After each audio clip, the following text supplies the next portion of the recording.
এরকম ধরনের নিন্দনীয়, জঘন্য বা যত রকমের কুৎসিত ভাষা দিয়ে যদি এটাকে বলা হয়, তো আমার মনে হয় এইটাকে নিয়ে আমাদের সবারই জাগা উচিত। মানে আর আমার মনে হয় কি, এমন কোনো আইন, এমন কোনো কানুন তার জন্য, আমি তো বলছি শুট অন সাইড করে দেওয়া হয়।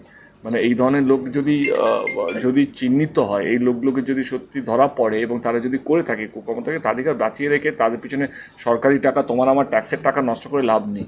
কিন্তু যেহেতু আমি পাবলিক রিপ্রেজেন্টেটিভ, আমি এই শব্দগুলো ব্যবহার করতে পারি না, বিকজ আমাকে একটা কনস্টিটিউশন ল, আমাদের ডেমোক্রেসি অনেক বেশি স্ট্রং। কিন্তু স্ট্রং, এমন স্ট্রং হলেও আমরা আমাদের মা বোনদের বাঁচাতে পারছি না। এটা সত্যি আমাদের ভাবার বিষয়।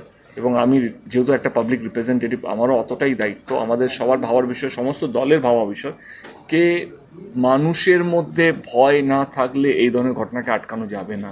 এমন কিছু নিয়ে আসতে হবে, এমন কিছু করতে হবে যেখানে যেখানে এই মানুষগুলো, এই যে মানসিকতা নিয়ে ঘোরে, তাদের মনে ভয় ঢোকাতে হবে। তার জন্য সরকার বলো, প্রশাসন বলো, কনস্টিটিউশন বলো, বা আমাদের কোর্ট বলো, সবাইকে একসাথে এসে এমন কিছু করতে হবে, এই মানুষগুলোকে চিহ্নিত করে তাদের পিছনে সরকারি টাকা মানে না খরচা করে এমন কিছু শাস্তি দিতে হবে যাতে অন্য মানুষ